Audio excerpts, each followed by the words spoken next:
Hey guys, number one Marmaduke fan here. So this is going to be like a compare contrast where I look at two books, both of which have the theme of taking a classic hero and doing a weird spin on them.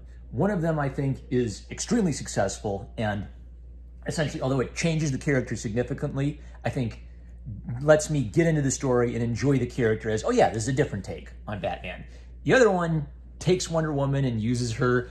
You could basically dumb down the message of this book to refugees good, be nice to refugees, but it's sort of like Wonder Woman is just being ham-fistedly stuffed into that message. And ultimately, it doesn't, I just feel like I'm not reading a Wonder Woman comic whatsoever. I didn't finish this one, so that kind of like raises the question of, well, how can I critique it if I didn't finish it? I'm going to show you how far I got. I'm going to show you where I quit and decide I can't take this anymore. Not even for free will I read this, and what my reasoning is. So, Wonder Woman, Tempest Tossed, illustrated by Leila DeLuca, I guess written by Anderson, and her name's covered up by the library stickers. So, Leila DeLuca, I'd say it's an uneven art style. There are pages like this where there's like a really awkward face and I can't stand it. And there are other panels and pages where I'd say it's almost kind of like a nice glamour illustration sensibility with clean lines. So what I'm saying is sometimes it works and sometimes it doesn't work, maybe depending on the page or how much time the artist spent on the page. I'm mostly going to concentrate on the story though. So this is a retelling of Wonder Woman's story, basically stripped of a lot of what made original Wonder Woman work. Original Wonder Woman was kind of weird. Like the creator had some weird fetishes, and there was just like, it's just full of weird stuff. Sorority girl parties, all kinds of craziness, fighting Nazis. So one of the things though I think makes Wonder Woman work is the loose inspiration from Greek myth and this really simple idea that it's an island full of women and then a man appears to the island. That's obviously the start of a story, right? Because the woman who's never seen a man before gets to meet a man, and that's the start of a big adventure. This for Tempest Tossed Wonder Woman is more of like feels like an American teenager. She doesn't feel like a Greek heroine. So she's going through puberty. She's the only one on the island who was ever born as a baby. And there's just weird stuff like this. So because she's going through puberty, sometimes she feels weak. I guess she's on her period or something. And so she tries to lift the sword and she can't lift it over her head. And then 1 minute later, she's picking up and spinning around this Amazon warrior. Now, a sword weighs somewhere between 1 to 5 pounds, and a giant two-handed claymore sword, like the kind of thing you would imagine like an anime boy swinging around, that's going to get you into around like the 5-pound territory. Is pretty freaking heavy for a sword. So what you're telling me is that she's so weak she can't lift 5 pounds above her head. Oh, but she also has super strength. It doesn't make sense. And the writer even tries to say, oh, it looks like your strength is back. That doesn't fix the problem, right? It's not logical for a character to struggle with a 5-pound sword and pick up a 200-pound Amazon warrior. This was written by someone who doesn't care about sword fighting. She cares about teenage growing up experiences. Now, I've read a lot of books with teenage growing up experiences in them. You can make that work, but this isn't Wonder Woman. Wonder Woman needs to be a superhero. She needs to fight and kick ass. Kicking ass needs to be important. Now, of course, Steve, the World War II vet, he's not here. Instead, it's political refugees from an Arabic country that land on the island. So we lose the whole romantic subtext of her rescuing a man and entering into the world of men. Now she wants to save refugees, and she disobeys her mother and runs out to save the refugees and gets trapped. So now Wonder Woman goes and lives in the refugee camp. Basically, the Wonder Woman aspect is so silly, I can't take the serious political refugee stuff seriously. And the serious political refugee stuff is robbing this of Wonder Woman doing any fun Wonder Woman-y stuff. There are no bullets and bracelets. There's no fight. There's no joining the army and going to fight Nazis. There's no busting up bank robbers carrying around giant sacks with dollar signs on them. It lives in this uncomfortable world where it wants to be taken seriously, but the Wonder Woman, there's just enough Wonder Woman stuff that I can't even take it seriously, but not enough Wonder Woman stuff that it's fun.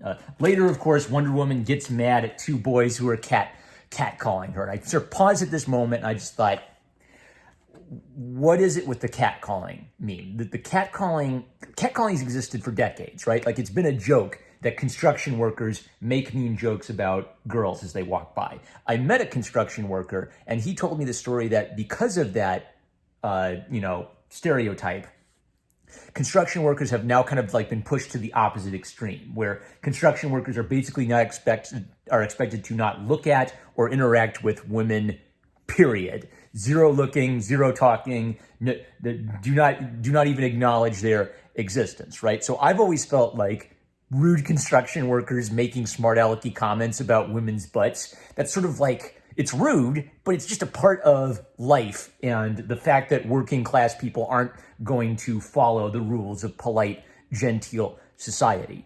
We've even gotten to the point where you can't even politely compliment a woman in public, or that is put on the same spectrum as catcalling and saying, "Hey, toots, you got a great tuchus there." Like, we lose any kind of dimension or any kind of ability even to just let normal people joke around with each other or play with each other. Like, our fear of the bad, rude thing turns into an omnipresent rule. So they make what is that?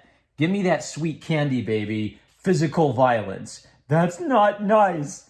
This is the closest we get to seeing Wonder Woman do any kind of super strength fighting evil stuff. And it's fighting two guys making a comment, and he's grabbing his crotch. And this is sort of like on the same level as Wonder Woman fighting sex trafficking later. Hey, I guess that's a good point. A global child sex trafficking ring exists. I take it back. This book is very based for acknowledging that. Oh, but there's also like a whole section where she praises the UN. I hate the Antichrist. Time to drink your corn syrup. It's so good that the UN is here to make us all love each other. So I quit when we got to the UN propaganda because, this far into the book, no Wonder Woman suit, no bullet and bracelets. So I just flipped through it. I said, does she ever get in the Wonder Woman suit? Do we ever get the bullets and bracelets? This is like the closest. She stands up and does a little Wonder Woman pose. And then I stopped to read this page, and it's just her saying, I am great. I am wonderful. I'm the best. It's a hollow kind of telling yourself you're the greatest super duper hero girl who ever lived. And that's it. That's the kind of heroism this version of Wonder Woman, I don't even recognize it as Wonder Woman, has. So I kind of contrast this with something like Marathon, which is a story based on the Greek story of the Battle of Marathon, and I think Euclides, the runner who ran from Athens to Sparta to deliver a message for the war, right? So in Marathon, there are men and female characters who have like these deep, powerful problems. The Persians are going to come murder us. Euclides' wife wants to have a baby, and she's afraid that her husband will die in the war against the Persians, right? Like, absolutely gripping, like the worst thing that could possibly happen to us is happening to us. We need to commit ourselves with absolute heroism to fighting the Persians and freeing Athens. That's the kind of heroism in real Greek myth. And then Wonder Woman hollowed out Greek myth. It's, oh man, someone called me. That makes me mad and sad. I couldn't take it. So I quit around there, and that's why I quit, because it's not really a Wonder Woman book at all. So get out of here. I'm not going to talk about Marathon today. So Batman Nightwalker. This is a different take on Batman. There are a lot of things about him where if you like Batman, you think, why is she going this direction? This is just so different. This doesn't quite feel like Batman. But the reason I want to defend it and why I like it is I've never seen a 18-year-old Bruce Wayne kind of in a pre-Batman state of his life.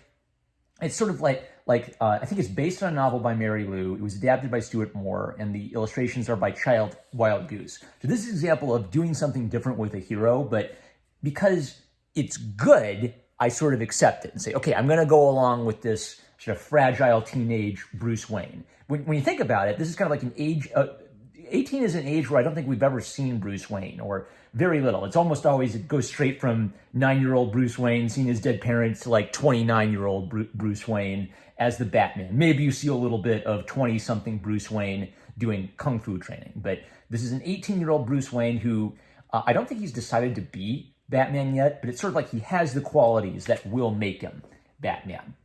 This also has social topics that are kind of neat and relevant, but I never feel like I'm getting lectured. So the Nightwalkers are a kind of anarchist, anti-capitalist group that murder rich people and want to abolish capitalist society, right? So obviously Bruce Wayne's now a millionaire at 18, so he's going to be on their radar. Even though he's kind of drawn, he's sort of drawn as a short, gangly kid, whereas I normally think of Bruce Wayne as a Giga Chad. And this is also hinting at maybe something about Batman that works in old 1940s comics, but maybe doesn't work today.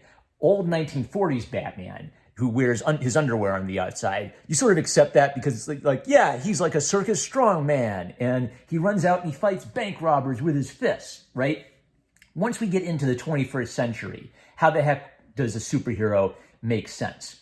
Everybody, once in a while, Batman always trends on Twitter, and people say, why doesn't he use his billions to fight capitalism or something? And they kind of like miss the point that he's supposed to be like this old school Giga Chad hero who runs out and punches criminals because the criminal underbelly control Gotham, right? So how do you translate that sort of old school cowboy idea into today?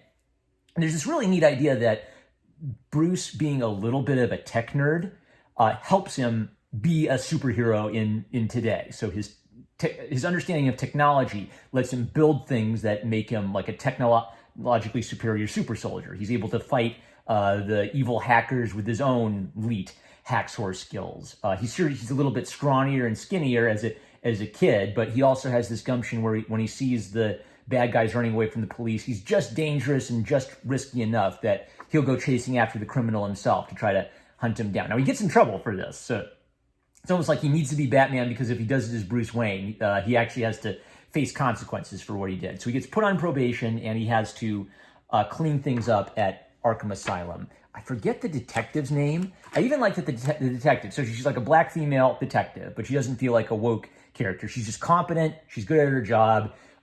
She actually at first talks about how she thinks Bruce is kind of privileged and she wants to teach him a lesson, and later kind of comes to understand that he isn't as privileged as she thought he was, and he kind of earns her respect. But there's this back and forth between them where Bruce really instantly is almost interested in helping out the police and helping out their investigation. She naturally doesn't want Bruce to get involved because he's just a teenager, but they get a lead. Madeline, one of the terrorists, opens up to Bruce and talks to him, and they've been trying to get her to talk for months. So the idea is, well, if she's willing to talk to you, maybe you should chit-chat her with her and wear a wire, and we'll get some more information out of her. This leads up to a really great, reminds me a little bit of kind of like the Hannibal Lecter relationship, where the girl is intelligent and manipulative, and she can tell that Bruce is a sensitive and kind boy. And so she's getting an in on him and using the fact that she's a pretty girl and that Bruce has all this sympathy as her sneaky road in to twisting around his feelings and his assumptions. It's tough because Bruce is actually intelligent. He's intelligent enough to see through deception and to think logically, but it's almost sort of like the beauty of that pretty face combined with his own sympathy for her and his desire to help her, redeem herself, makes it a really dangerous relationship for Bruce. So while he's talking to her and trying to get information from her about the criminal underworld, she's talking to him and getting information about him and getting into his brain. Later, he's forced to realize that she's lying to him. She'll tell him, oh, my mother, she was innocent, but she just hit the dirty doctor who cheated my family when my brother died, and then she went to jail. And so he looks it up and he finds out, no, she didn't just hit the doctor, she stabbed the doctor. So Madeline is a liar. And she lies in an intelligent way that makes her lies seem plausible. At the same time, Bruce has evidence that he thinks would exonerate her. The cops think she's a murderer. He thinks he has evidence that she's not a murderer, so he kind of desperately wants her to be a good girl deep down. But it's that very sympathy that makes her dangerous to him. I marked this because this is kind of like where he gets a note from her where she escapes and he realizes that she used him to escape. There's this really neat color dynamic where cool blue tones are used everywhere and yellow is used for dramatic items and accents and sound effects. So blue and yellow are, of course, Batman's colors. It's a great example of using a very limited color palette, but in a punchy way. Soft, not too strong blues for everything. Bright, intense yellow for the intense, important objects that you want to pay attention to. Pretty neat color idea. This builds up to Bruce has to go take down the evil terrorist organization in a suit of armor, a little bit like Batman. So it's not so much that he's always wanted to be Batman. It's almost like circumstances force him into a situation where he has to start becoming more like Batman. There's also a neat twist at the end where it is true that Madeline was lying to him and manipulating him, but Bruce was partially right that she wasn't. Bruce was right that she wasn't a murderer, and so in a way, he does kind of reach her, even though he has to learn that she's a liar and she's a manipulator. And I can't. And sadly, I can't trust her. This romance ain't gonna work out. But he actually does get his way as a way of kind of like sympathetically reaching her and showing her the side of good. So it's just different. Like Batman is a scrawny teenager that doesn't feel like it should work. But it ends up working because the story, when taken in and of itself, is a compelling, exciting story of a young man investigating a creepy criminal girl who wants to manipulate him. There's a whole fun element of him going kind of like from a scrawny teenager to a bit more of a fighting Chad, ready to take down the organization. It's just doing its own thing. So if you just don't think you'd like Batman as a scrawny teenager, give it a shot. I think even if you are like a diehard Batman fan and this feels weird to you, I think you're going to really appreciate the quality of the story itself and maybe it's a creative spin on Batman, different than what I've seen. I put this in one of my favorite Batman books I've read in years and years. Okay, that's it. I'll review Marathon next time. With that, I'm No More Marmite fan. Love you guys. Catch you later.